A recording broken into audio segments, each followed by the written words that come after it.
man that took the boy.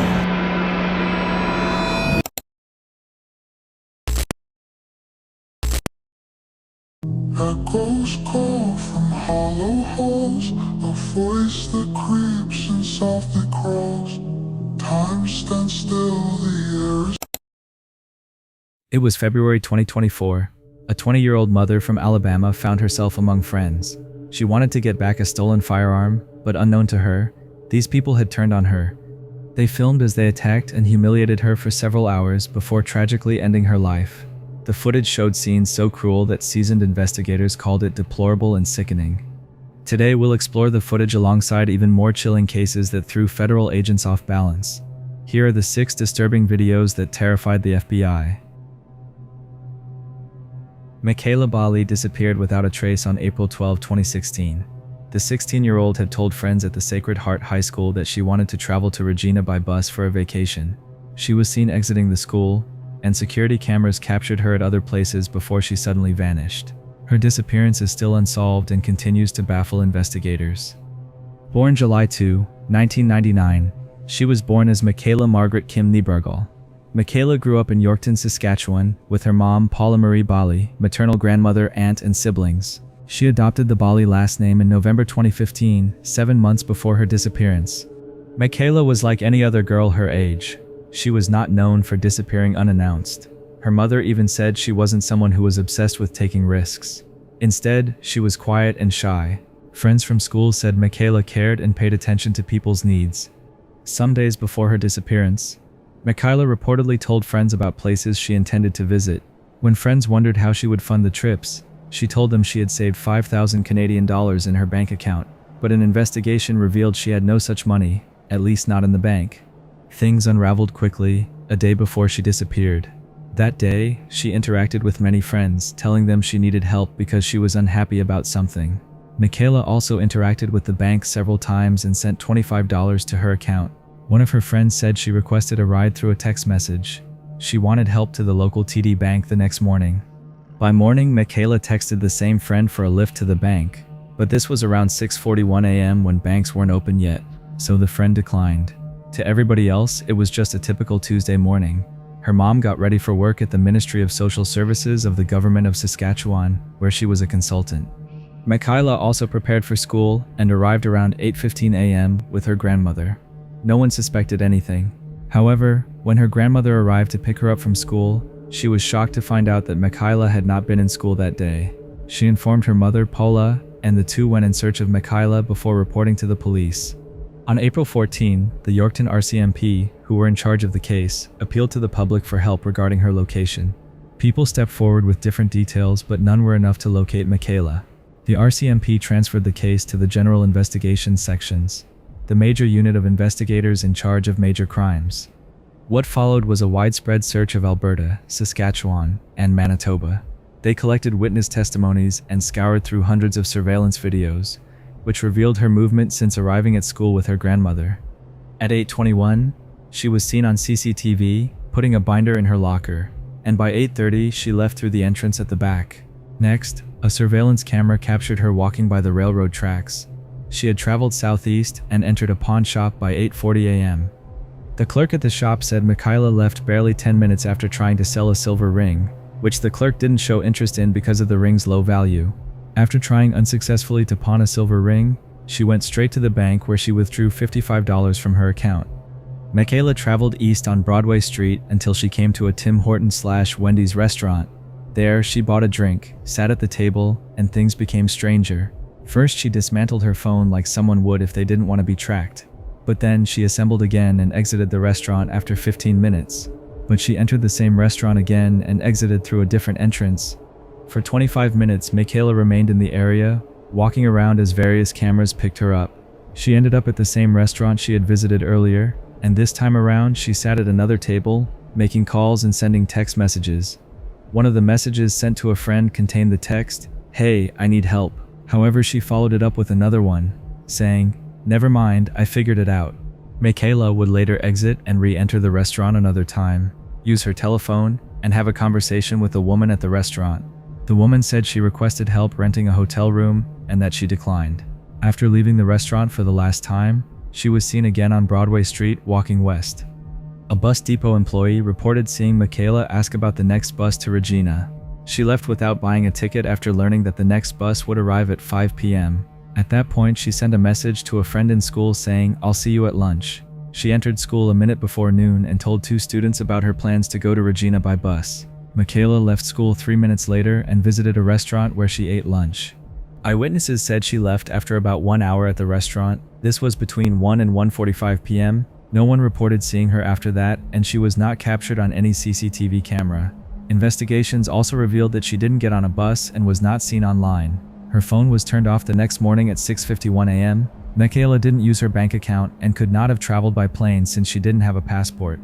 A small glimmer of hope arose when police announced that they were looking for a person of interest who was seen leaving a restaurant with Michaela. However, the individual reported to the police, but nothing came from his answers. They contacted hotels in the area and reached various acquaintances of Michaela, but no one had seen her. Over the years, her family and the police have gotten tips about her sightings, some in Vancouver, Edmonton, and Penticton. Some were confirmed to be someone else, while others led nowhere. So far, the family has raised up to 100,000 Canadian dollars as a reward for anyone with helpful information. The story of Michaela's disappearance continues to amaze many, but investigators have not been able to offer more than theories. Before we go any further, I just want to ask you for a small favor. If you're enjoying the video so far, please give it a like. And if you haven't subscribed yet, now's the perfect time. We recently hit 100,000 subscribers, and that's all thanks to you. Our 100K special surprise was revealed, and we had many positive responses from you. Our next goal is to hit 200K before the year ends. It feels impossible, but hey, it's free to dream, right? Also, there's a hidden word somewhere in this video for you. Let's see if you can find it. Now, back to the video. On May 22, 2015, around 7 a.m., police arrived at a playground in Maryland to find one of the most traumatizing scenes they'll ever witness. They found a mother pushing her son in a swing, but the reality was extremely disturbing. This is the story of 3-year-old J.R. Lee and his mother, Romira Sims. Romkea had J.R. when she was 21 and still in school. The relationship with James Lee, J.R.'s father, wasn't smooth, and they parted ways in 2014. Raising the boy alone took a heavy toll on her, and she couldn't find a stable job. Life was coming at her so fast, but she remained steadfast and continued pushing. However, signs that Romkea wasn't alright kept popping up. She told her mother, Patricia Sims, that people were watching her and that she needed to protect J.R. Sometimes she refused to eat, claiming it was poisoned. In February 2015, Romkea was diagnosed with schizophrenia. Before her discharge, she got counseling and medication, which should have helped her, but she stopped taking the pills shortly after. She complained that she didn't know what she was doing after taking them. Patricia Sims informed the authorities and family members, but no one did anything. As long as Romkea posed no threat, they couldn't do anything. Another person who got worried was James Lee. He filed for the custody of his son J.R., claiming his mother wasn't fit to take care of the boy. But despite the challenges, Romkea always took good care of J.R. She never yelled at him. With no evidence to support that Romkea posed any threat, the court denied James's request. On May 19, 2015, Romkea took J.R. to Wills Memorial Park in La Plata, Maryland. She put J.R. into the swing and started swinging rhythmically, front and back. People walked by, but no one thought anything was out of place. It was just a mother playing with her child. Meanwhile, her paranoia had kicked in. Romkea was no longer in control. She didn't know how to stop.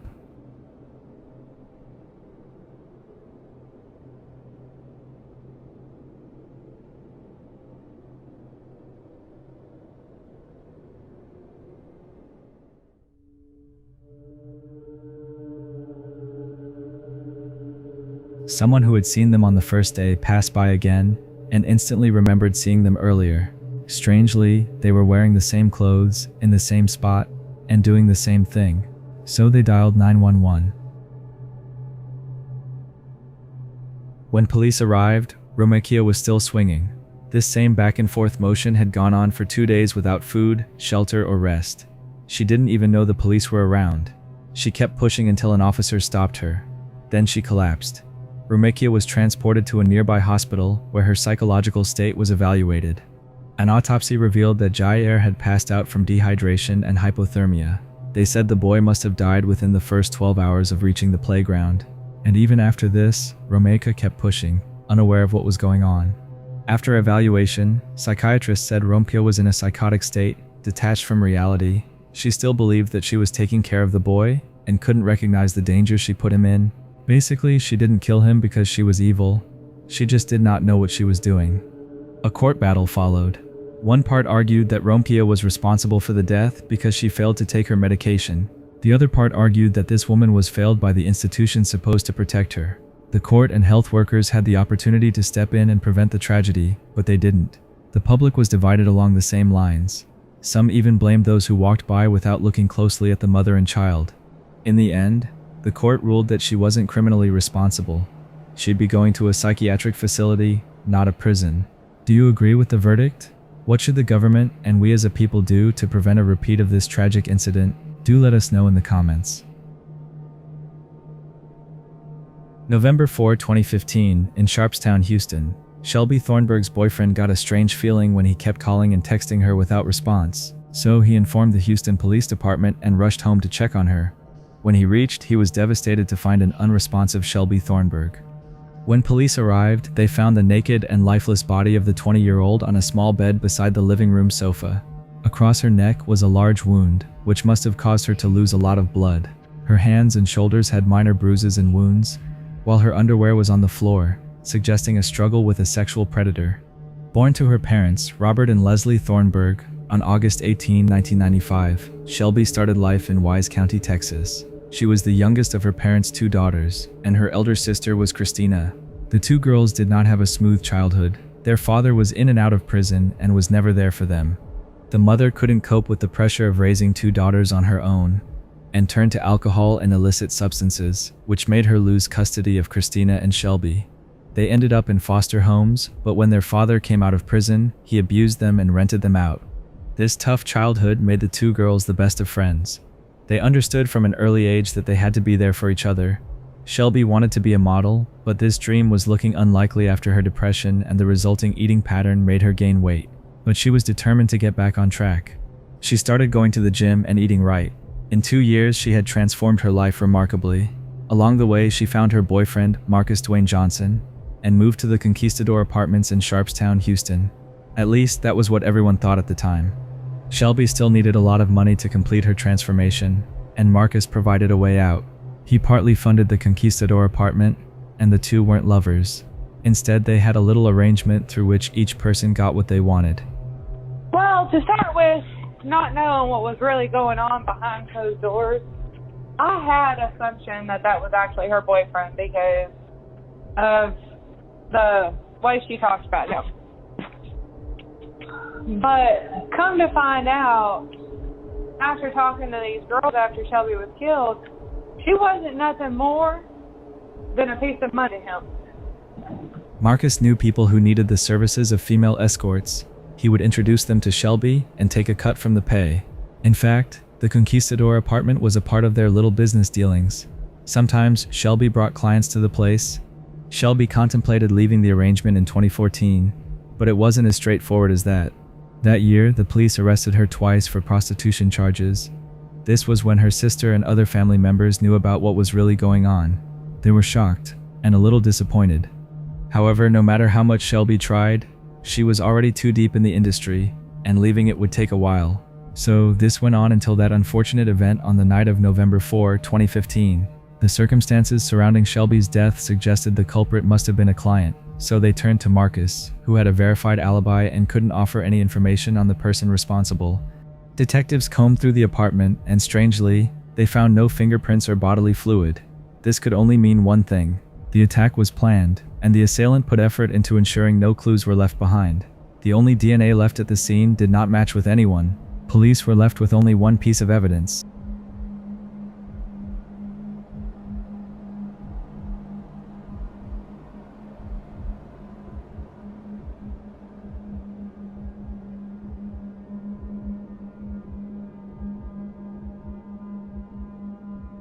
The lobby surveillance footage had captured a man walking inside by 8:34 p.m. The white male individual wore light-colored clothing and sunglasses. He went into the elevators that led to Shelby's apartment and was captured leaving the property about 20 minutes later.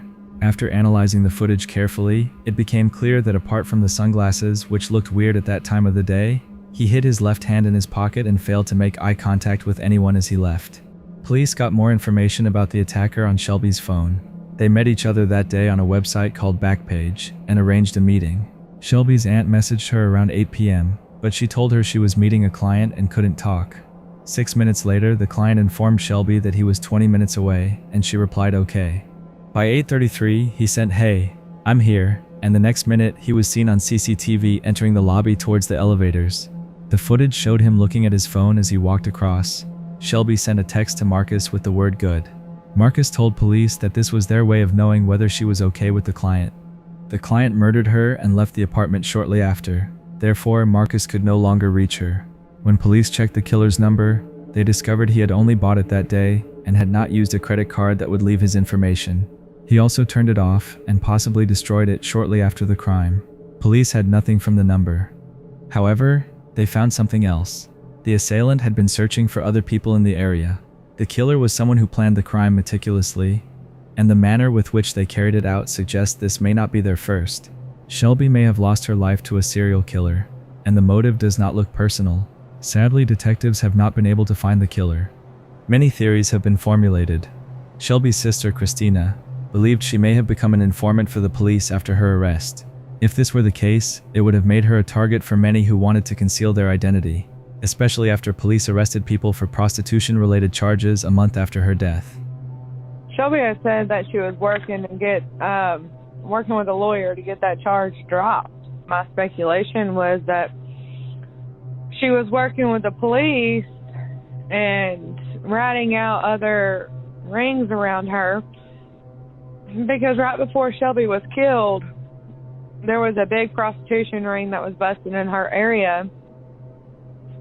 And then after she got killed, like a day or two later, or so not very long after, there was another prostitution ring that got busted in her area.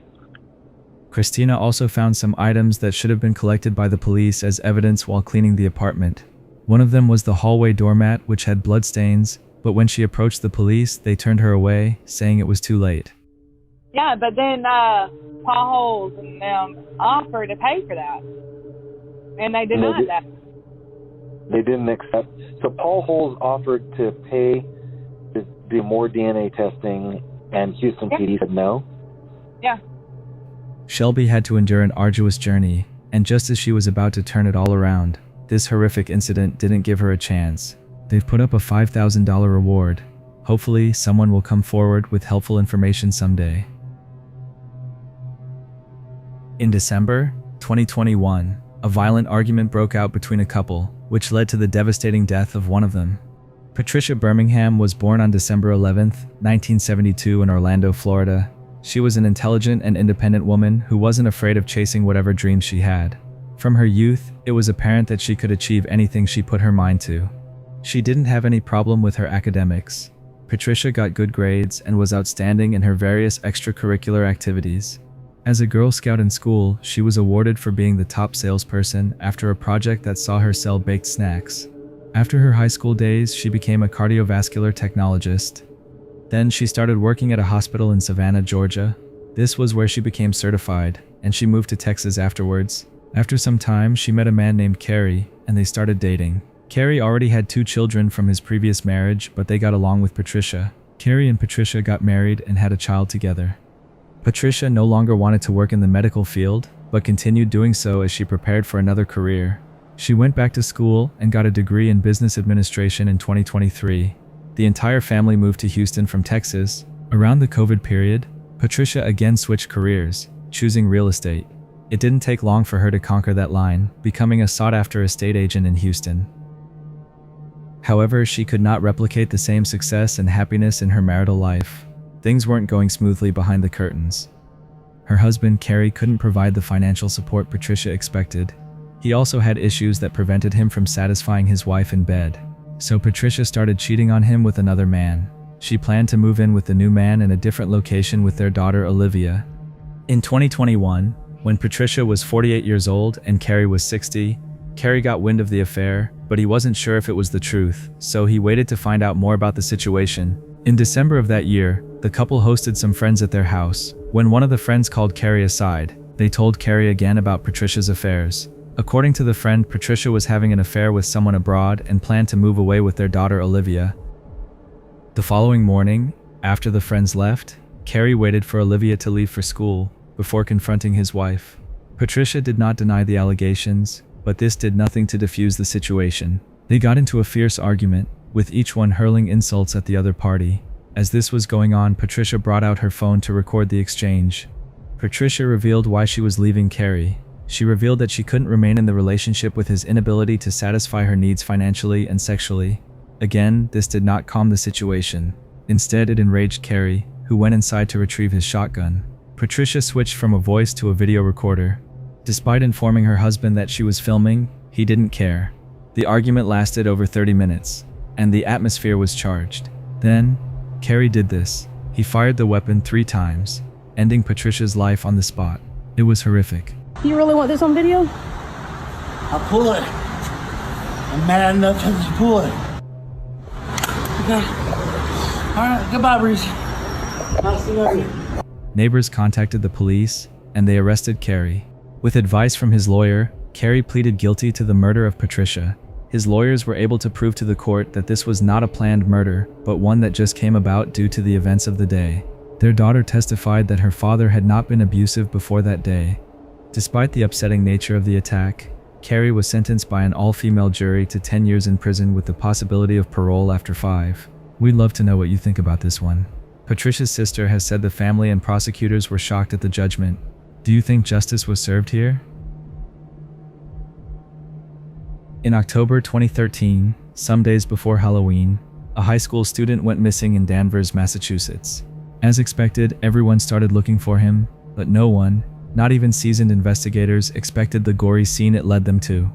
Born in May 1989 in Lawrence, Massachusetts, Colleen Ritzer was among the around 100 teachers at Danvers High School. She loved teaching high school maths, and when an opportunity opened in Danvers in 2012, she jumped at it. Colleen was a family-oriented woman. She lived with her parents, Peggy and Tom Ritzer, and never missed a family gathering, whether it was dinner, games, or parties. This was clearly visible in her teaching style. She was supportive of her students and was always around to encourage them to be better. Teaching was a passion for Colleen. She wanted to inspire the next generation of ladies and gentlemen, as the motto of Danvers High School says. She was in charge of algebra for 9th graders. Colleen even had a presence on social media where she posted math problems and games. On October 22, 2013, Colleen was supposed to stay back after school to help some students who weren't getting along like the rest of the class. By 2:54 p.m., she needed to use the bathroom. When it was time to arrive home, her parents expected her to be back, but that never happened. So Tom Ritzer went there and started asking around. While no one could say where she was, everyone assumed she was still somewhere within the premises. That's because Colleen's car was still parked in the right place. However, they could not find her.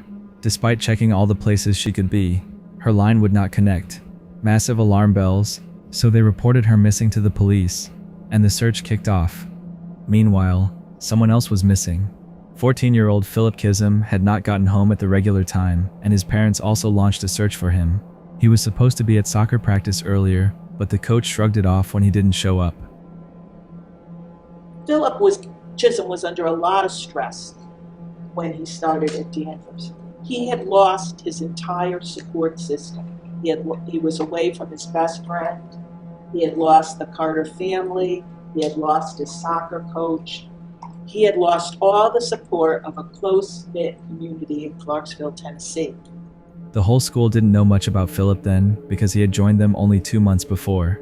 They moved from Clarksville, Tennessee because his parents had just divorced. Philip was going through a rough time. The divorce took a heavy toll on him, and he didn't like any bit about this new town and school. Worried, his mother, Diane, reported him missing to the police.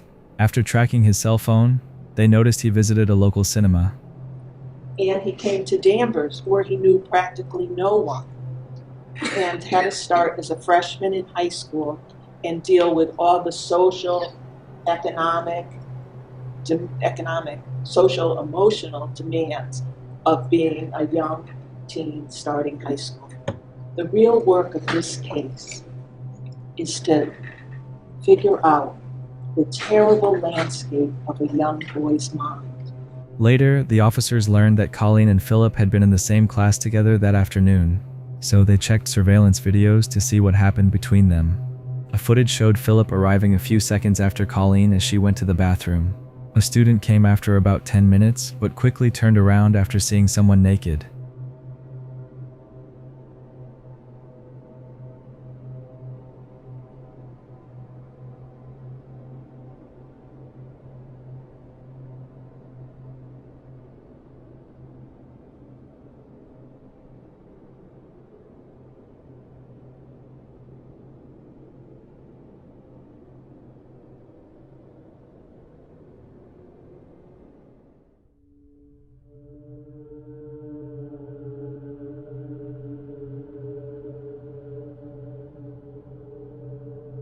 And ladies and gentlemen, let's be clear, he didn't have a good plan for getting away with this.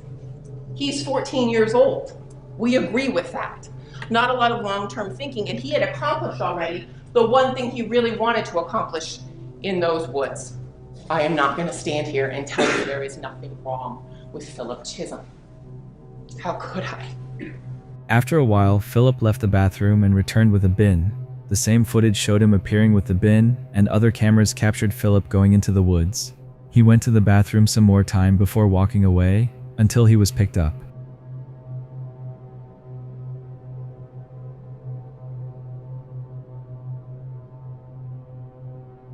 They also began checking the school compound. When they finally caught up with Philip in a nearby village, Colleen's cards, underwear, and a blood-stained box cutter were in his backpack. Asked about the blood, Philip replied, "The girl." Philip had strangled Colleen, stabbed her around 16 times, and assaulted her. He did the same thing after wheeling her to the woods before going on the run.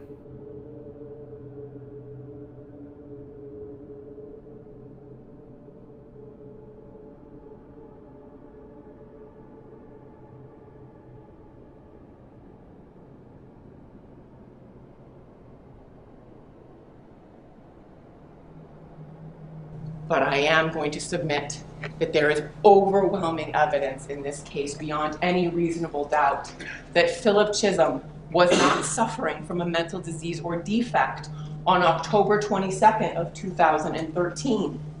That Philip Chisum knew right from wrong and could choose right from wrong. He did it repeatedly over the course of that afternoon. He just didn't do it when it mattered. He had a goal. Unfortunately, Colleen's body was discovered around 3 a.m. under a pile of leaves. She was without clothing and had signs of a struggle. Nearby, they found Colleen's purse, a pair of blood-soaked gloves, and a handwritten note that said, "I hate you all." Around 1,000 people attended Colleen's funeral. A student in Colleen's maths class told investigators that Colleen mentioned Tennessee during a class discussion, and Philip could be seen becoming upset. He mentioned the same thing that hearing triggered him. However, this is far from the truth. Philip had already come to school with 2 more sets of clothing, a box cutter, and a pair of gloves. I was really shocked that it was him. I wouldn't suspect it at all. I was like people say it's always the quiet ones though, so maybe that's why it could have been if he had troubles at home or something, but he was nice, so I didn't suspect it that much. Philip Chisum, on indictment number 2013-1446-001. Charging on the 22nd day of October 2013 at Danvers in the county of Essex, did assault and beat Colleen Ritzer with the intent to murder her, and by such assault and beating did kill and murder said Colleen Ritzer. What say you, sir, to this indictment? Guilty or not guilty? Not guilty. Not guilty. Counsel. Court tried Philip as an adult for the very sick nature of the crime. While awaiting trial, he got into more trouble at the juvenile facility for attacking a female prison officer with a pencil. It was eerily similar to his last crime. Not only did he follow the warder to a locker room with the object, but he also choked and punched her multiple times as she yelled for help. It may have ended up like the first one if it weren't for the intervention of other warders. Philip's attorney argued that he wasn't in charge of himself when he committed the horrific crime due to the trauma of suddenly finding himself in a new environment. But this does not hold water. The judge described the attack as vicious, brutal, and senseless. A terrible, terrible purpose. And he played it out in the woods, and he didn't care what came after that. This was Colleen Ritzer. This is Colleen Ritzer. This is the Colleen Ritzer who was alone in that bathroom and in those woods with Philip Chisum, not a mentally ill child, not someone powerless to voices in his head. The only person powerless in those bathroom, in those woods, is Colleen Ritzer. The jury found him guilty, and he was sentenced to 25 years to life in prison. He also got 2 concurrent 40-year terms for robbery and assault. February 25, 2024. Mahogany Jackson sent a message to her mother, but it was no ordinary message. It read, "Send police to apartment 3, held hostage, don't call." The message was simple. It must have been the fastest typed message ever, and you could feel the grief ooze out of each letter. Understandably, it sent Mahogany's mother into a state of panic. But whatever she felt that night became worse when she learned what happened the next morning. And sent me a text message. So, and I knew something wasn't right, because if you know Mahogany, she's not the type of person to call and ask for help. So for her to send the message that she did, I knew she was in trouble. But things became even worse when investigators started piecing together what happened and the identity of those responsible. They were friends of the victim. Mahogany Jackson was a 20-year-old mother who found herself in the midst of supposed friends in Birmingham, Alabama. She was born in Jasper, Alabama before moving to Birmingham. Her daughter, Nadia, was 3 years old, and she did everything to ensure she grew up happy. She dreamed of becoming a cosmetologist and worked hard day and night to achieve this. When Mahogany's mother received the message, she started acting immediately. She put up a post on Facebook saying that Mahogany was crying out for help. She also informed the police and organized a search party with people around her. In apartment 3, don't call, send the police, hurry. It all started some weeks before when her gun went missing. She knew who took the firearm and decided to confront them. It was supposed to be quick. She just wanted to get her gun and leave, but that was not what happened. Mahogany's decision to get back what was hers led to a series of unfortunate events that were so chilling that they terrified the FBI. The individual who stole Mahogany's gun is Brandon Pope, a 24-year-old man whom Mahogany knew quite well. So she stood her ground when she went to him. But Brandon didn't take it too well. Brandon's friends, other people who knew Mahogany, were present as the scenes unfolded. Brandon wanted to get his revenge. He gave the command, and they all descended on Mahogany. All 8 people held Mahogany against her will. They tortured her for hours, beating and spitting on her as she was handcuffed. They also stripped and assaulted her sexually. According to detectives, the assailants did all this while she was held at gunpoint. Even worse, they chose to humiliate her by recording everything before ending her life tragically.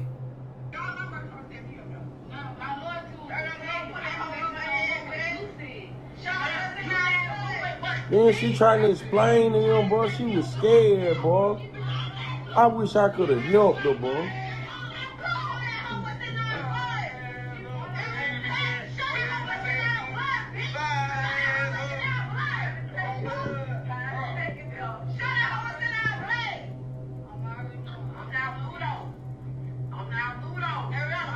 Then that fat hoe talking about show her what's in our blood.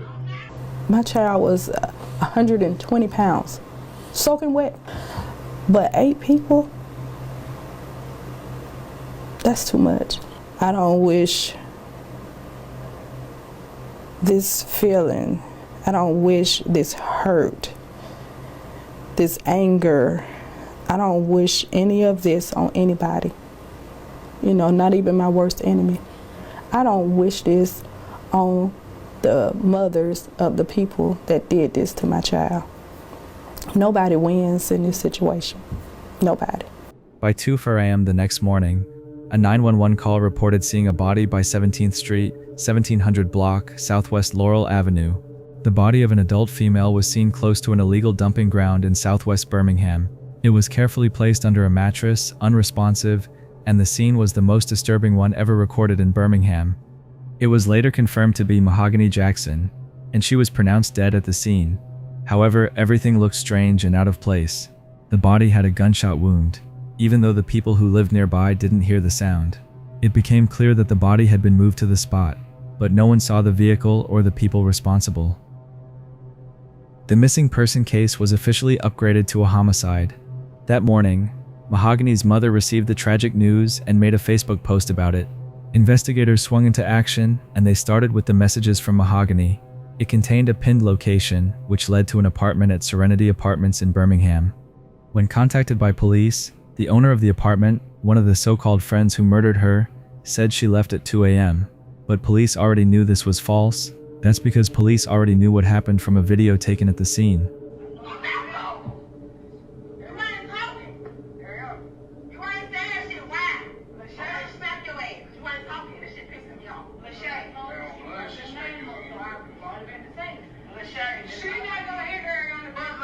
Birmingham homicide detective Mark Green testified that they got 5 videos from a witness, which showed everything that transpired. One of Mahogany's abductors had sent the videos to the witness, bragging to have pulled the trigger that ended her. They started the assault at Brandon Pope's home on McMillan Avenue. One of the videos showed 2 suspects kicking, punching, and beating Mahogany. That was before dragging her by her hair and changing location to Serenity Apartments. The torture became worse, and we won't be able to describe most of it in this video. It was truly disgusting.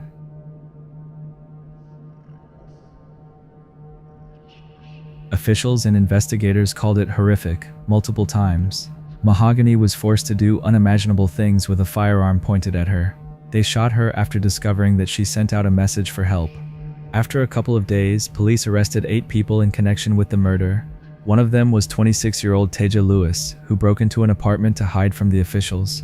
Taja already had a reputation for being someone who sets other people up. She was arrested in 2022 after shooting at a school bus or building with people inside. Mahogany's mom also revealed that her daughter had a fight with Taja. She reportedly organized a group that cornered and beat Mahogany up at a car park. Mahogany responded the same way, beating up Taja at a gas station with the help of Mahogany's friends. Some believe that Mahogany's kidnapping and subsequent murder were a continuation of their fight.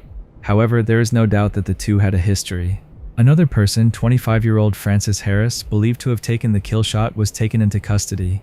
Others are 18-year-old Jeremiah McDowell, Brandon Pope, 24, Blair Green, 25, Cinia McCall, 23, Giovanni Clapp, 23, and 23-year-old Ariana Robinson. Pope, Harris, and McDowell were charged with capital murder, kidnapping, and rape. They were held without bond. The other 5 were facing felony murder charges, but a grand jury switched it to capital murder. As of May 2025, the state was seeking the death penalty for 7 out of the 8 suspects. I have the weight of the world on my shoulders. You know, people say, oh, you're so strong, but they just don't know.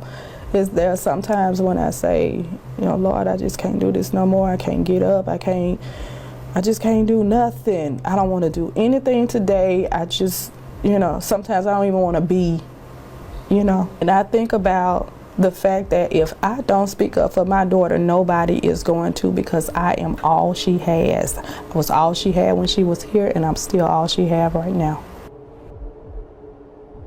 Getting to the bottom of each case is the objective for FBI agents, and sometimes that means going where others dare not, and watching disturbing clips that may terrify you. We cannot overemphasize how good a job all law enforcement agencies are doing. Let's hope they continue to remain safe. And as always, our heart goes out to the victims and their families in these cases. Don't forget to leave a like, and if exploring disturbing videos is your thing, we have just the perfect collection for you, and we continue to update it almost every day. In about 3 seconds, there will be more videos on screen for you to watch. I'll see you there. I'm out.